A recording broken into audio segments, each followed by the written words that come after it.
അവരിൽ നിന്ന് അതിനപ്പുറമൊന്നും പ്രതീക്ഷിക്കേണ്ടതില്ല. പക്ഷേ ഇന്നലെ സംഭവഗതികൾക്ക് ഒരു പ്രത്യേക ടേണിംഗ് പോയിൻ്റായിട്ട് എത്തിയിട്ടുണ്ട്. കാരണം EDയുടെ പത്രക്കുറിപ്പ് നമ്മളെല്ലാവരും കണ്ടു. അതിൽ ഇതുവരെയുള്ള അന്വേഷണത്തെ ബലപ്പെടുത്തുന്നതും ആക്ഷേപങ്ങളെ ശരിവെക്കുന്നതുമായ ചില കാര്യങ്ങളാണ് ED ഔദ്യോഗികമായിട്ടുള്ള ഒരു പത്രക്കുറിപ്പിലൂടെ വ്യക്തമാക്കിയിട്ടുള്ളത്. അതിന് CPM ഉത്തരം പറഞ്ഞിട്ടില്ല. അതിനാണ് ഉത്തരം കേരളത്തിലെ ജനങ്ങൾ പ്രതീക്ഷിക്കുന്നത്. ഇതിലെ കേരള സർക്കാരിനോ കേരളത്തിലെ കോൺഗ്രസ് പാർട്ടിക്കോ ഇതുമായിട്ട് യാതൊരു ബന്ധവുമില്ല. അന്വേഷണം നടത്തുന്നത് കേന്ദ്ര ഏജൻസിയാണ്. അന്വേഷണം നേരത്തെ ആരംഭിച്ചതാണ്. ഈ ആക്ഷേപങ്ങൾ കേരളത്തിലെ വാർത്താമാധ്യമ രംഗങ്ങളിലും ജനങ്ങളുടെ ഇടയിലും അതിശക്തമായിട്ട് നിലനിൽക്കുന്ന ആക്ഷേപങ്ങൾ തന്നെയാണ്. അന്വേഷണം മുന്നോട്ട് പോകുന്നു. നിയമത്തിൻ്റെ വഴിക്ക് തന്നെ പോകട്ടെ. അതിനുള്ള ഉത്തരങ്ങൾ വസ്തുതാപരമായിരിക്കണം. രാഷ്ട്രീയമായിട്ട് അവർക്ക് പ്രതികരിക്കാം, പക്ഷേ അത് ജനങ്ങൾക്ക് വിശ്വാസമാകണമെന്നില്ല. രാഷ്ട്രീയ വേട്ടയാണെന്ന് വ്യാഖ്യാനിക്കുന്നതിൽ അർത്ഥമില്ല. കാരണം ഇന്നലത്തെ പത്രക്കുറിപ്പിലെ വസ്തുതകൾ നിഷേധിക്കാൻ അവർക്കാർക്കും കഴിഞ്ഞിട്ടില്ല. വീണ വിജയൻ അങ്ങനെ ഒരു രാഷ്ട്രീയ നേതാവല്ലല്ലോ.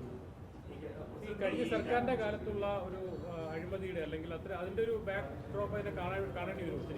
അങ്ങനെ തന്നെയല്ലേ മുഖ്യമന്ത്രിയുടെ മകളെന്ന നിലയിൽ അവർക്ക് ലഭിച്ചിട്ടുള്ള ആനുകൂല്യങ്ങളാണ്, അല്ലെങ്കിൽ നിയമവിരുദ്ധമായിട്ടുള്ള സമ്പാദ്യങ്ങളാണ് ഇന്നലത്തെയൊക്കെ EDയുടെ പ്രസ്താവനയിൽ നിന്ന് മറനീക്കി വെളിച്ചത്ത് വരുന്നത്.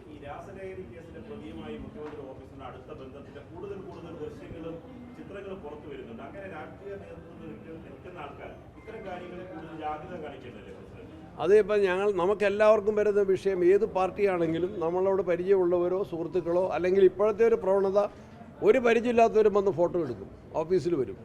അത് രാഷ്ട്രീയ നേതാക്കന്മാരെ അടുത്ത് വരാം, മുഖ്യമന്ത്രി ആയാൽ വരാം, പ്രതിപക്ഷ നേതാവായാൽ വരാം, മന്ത്രി ആയാൽ വരാം, MP ആയാൽ വരാം, MLA ആയാൽ വരാം, പഞ്ചായത്ത് പ്രസിഡന്റ് ആയാൽ പോലും വരാം. നമുക്ക് ആളുകളെ അങ്ങനെ അവരെ മനസ്സിലാക്കാൻ വേണ്ടി കഴിയില്ല. ആ സമയത്ത് ഒരു സംഭവത്തിൽ നമ്മുടെ പരിചയമുള്ളവരോ അല്ലെങ്കിൽ ഫോട്ടോ എടുത്തവരോ പിടിക്കപ്പെടുന്ന ഒരു സന്ദർഭം വരുമ്പോഴാണ് ആ യാഥാർത്ഥ്യം നമ്മൾ മനസ്സിലാക്കുന്നത്. അവരെ സഹായിക്കുന്ന യാതൊരു നിലപാടും കേരളത്തിലെ കോൺഗ്രസിൻ്റെ ഒരു മന്ത്രിയോ മുഖ്യമന്ത്രിയോ ഒരു പാർട്ടി ഘടകമോ സ്വീകരിക്കില്ല.